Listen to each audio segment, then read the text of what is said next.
Freedom വരും. ഇന്ന് നിങ്ങളോട് ഞാൻ പറയാൻ പോകുന്നത് നമ്മുടെ ഇന്ത്യയിൽ ഏറ്റവും ബെസ്റ്റ് ആയിട്ടുള്ള നമുക്ക് യാത്ര ചെയ്യാൻ കഴിയുന്ന 10 സ്ഥലങ്ങൾ ഏതൊക്കെയാണെന്നാണ്. അപ്പൊ നമുക്ക് വീഡിയോയിലേക്ക് പോകാം. നമ്പർ 10, ചിറാപുഞ്ചി. ഇന്ത്യൻ സംസ്ഥാനമായ മേഘാലയയിലാണ് ചിറാപുഞ്ചി സ്ഥിതി ചെയ്യുന്നത്. ഭൂമിയിലെ ഏറ്റവും ഉയർപ്പമുള്ള സ്ഥലമായി ഇതിനെ കണക്കാക്കുന്നു.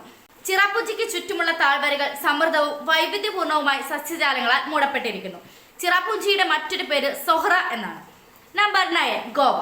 ഇന്ത്യയുടെ തെക്കു പടിഞ്ഞാറൻ തീരത്ത് കൊങ്കൺ മേഖലയ്ക്കുള്ളിൽ സ്ഥിതി ചെയ്യുന്ന ഒരു സ്ഥലമാണ് ഇത്. കിഴക്കൻ ദേശത്തിന്റെ മുത്ത് എന്നാണ് ഗോവയെ അറിയപ്പെടുന്നത്.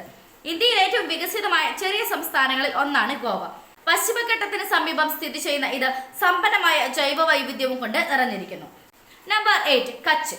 ഇന്ത്യയിലെ ഗുജറാത്തിലെ ഒരു സ്ഥലമാണ് കച്ച്. വിവിധ പരിസ്ഥിതി സമ്പന്നവും വന്യജീവി സംരക്ഷണ മേഖലകളാലും സമ്പന്നമാണ് ഇവിടം. ചരിത്രാതീത കാലം മുതൽ തന്നെ ഗുജറാത്തിനും സിന്ധിനും ഇടയിലുള്ള വ്യാപാരത്തിന്റെ നട്ടെല്ലായി കച്ചിലെ ജനങ്ങൾ മാറിയിരുന്നു. ലിഗ്നൈറ്റ്, ബോക്സൈറ്റ്, ജിപ്സം, മറ്റു ധാതുക്കളുടെ സമ്പന്നമാണ് ഈ പ്രദേശം. നമ്പർ 7, ബോധ്ഗയ. ഇന്ത്യൻ സംസ്ഥാനമായ ബീഹാറിലെ ഗയ ജില്ലയിൽ സ്ഥിതി ചെയ്യുന്ന മഹാബോധി ക്ഷേത്ര സമുച്ചയവുമായി ബന്ധപ്പെട്ട ഒരു മതപരവും തീർത്ഥാടന കേന്ദ്രവുമാണ് ബോധ്ഗയ. ഗൗതമ ബുദ്ധൻ ബോധിവൃക്ഷം എന്നറിയപ്പെടുന്ന സ്ഥലത്ത് ജ്ഞാനോദയം നേടിയതായി പറയപ്പെടുന്ന സ്ഥലം എന്ന നിലയിൽ ഇത് പ്രസിദ്ധമാണ്. നമ്പർ 6, മണാലി.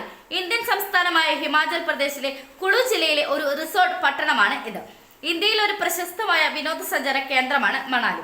ഹിന്ദു മതത്തിൽ മാനവരാശിയുടെ പൂർവികനായ മനുവിന്റെ പേരിലാണ് മണാലി അറിയപ്പെടുന്നത്. കുളു താഴ്വരയെ പലപ്പോഴും ദൈവങ്ങളുടെ താഴ്വര എന്നും അറിയപ്പെടുന്നു. Number 5, golden temple. ഇന്ത്യയിലെ പഞ്ചാബിലെ അമൃത്സർ സ്ഥിതി ചെയ്യുന്ന ഒരു ഗുരുദ്വാരയാണ് സുവർണ ക്ഷേത്രം. ഇത് സിഖ് മതത്തിന്റെ പ്രമുഖ ആത്മീയ കേന്ദ്രമാണ്. 1830-ൽ ശ്രീകോവിൽ സ്വർണം കൊണ്ട് മൂടിയത് കൊണ്ടാണ് ഇതിന് സുവർണ ക്ഷേത്രം എന്ന് പേര് വരാൻ തന്നെ കാരണമായത്. നമ്പർ 4, വാരണാസി. വടക്കേ ഇന്ത്യയിലെ ഗംഗാ നദിയുടെ തീരത്തുള്ള ഈ സ്ഥലത്തിനെ കാശി എന്നും അറിയപ്പെടുന്നു.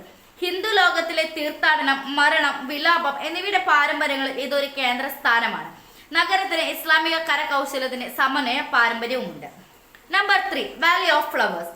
1982-ൽ സ്ഥാപിതമായ ഒരു ഇന്ത്യൻ ദേശീയോദ്യാനമായി ഇത് ഉത്തരാഖണ്ഡ് സംസ്ഥാനത്തെ ചമോലിയിലാണ് സ്ഥിതി ചെയ്യുന്നത്. തദ്ദേശീയമായ ആൽപൈൻ പുഷ്പങ്ങളുടെ പുൽമേടുകൾക്കും വൈവിധ്യമാർന്ന സസ്യജാലങ്ങൾക്കും പേരുകേട്ടതാണ് ഇത്. സമ്പന്നമായ ഈ പ്രദേശം വളരെ വൈവിധ്യപൂർണമായതാണ്. നമ്പർ 2, ഡാർജിലിംഗ്. ഇന്ത്യൻ സംസ്ഥാനമായ പശ്ചിമ ബംഗാളിന്റെ വടക്കേ അറ്റത്തുള്ള ഒരു നഗരമാണ് ഇത്. ലോകത്തിലെ 3ാമത്തെ ഏറ്റവും ഉയരം കൂടിയ കാഞ്ചൻഗംഗ വടക്കോട്ട് ഉയരുന്നു. തെളിഞ്ഞ ദിവസങ്ങളിൽ വ്യക്തമായി ഇത് ദൃശ്യമാകും. ഇവിടുത്തെ സംസ്കാരം വളരെ വൈവിധ്യപൂർണമാണ്. അതിൽ ആചാരങ്ങളും ഉത്സവങ്ങളും ഉൾപ്പെടുന്നു. നമ്പർ 1, കാശ്മീർ. ഇന്ത്യൻ ഉപഭൂഖണ്ഡത്തിന്റെ വടക്കേ അറ്റത്താണ് കാശ്മീർ സ്ഥിതി ചെയ്യുന്നത്. ഇവിടുത്തെ ഭൂപ്രകൃതി ഭൂരിഭാഗവും പർവ്വതനിരകളാണ്. പ്രധാനമായും പടിഞ്ഞാറ് ഹിമാലയമാണ് ഇത് മുറിച്ചു കിടക്കുന്നത്. കാശ്മീരിൽ 20,230 ചതുരശ്ര കിലോമീറ്റർ വിസ്തൃതിയുള്ള വനപ്രദേശവും ചില ദേശീയോദ്യാനങ്ങളും റിസർവുകളും ഇവിടെയുണ്ട്. ഈ വീഡിയോ നിങ്ങൾക്ക് ഇഷ്ടമായാൽ ലൈക്ക് ചെയ്യുക. അതുപോലെ നിങ്ങളുടെ അഭിപ്രായങ്ങളും നിർദ്ദേശങ്ങളും കമന്റ് ബോക്സിൽ ടൈപ്പ് ചെയ്യുക. Thanks for watching.